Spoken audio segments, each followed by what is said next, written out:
Identifying a likely root cause is not the same as proving it.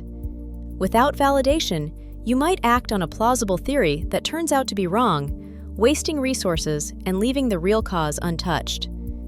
Validation means testing your hypothesis with evidence. The question to ask is, if this truly is the root cause, what would I expect to see in the data? Here is a real example. A team investigating print defects hypothesized that humidity was the cause. To validate, they pulled production data segmented by humidity levels.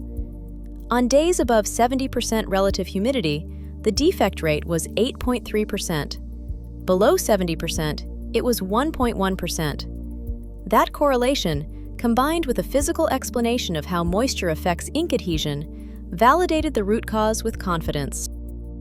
Validation does not always require a controlled experiment. It does require you to look for disconfirming evidence, data that would disprove your hypothesis. If you cannot disprove it, you can act on it. If you can, keep investigating.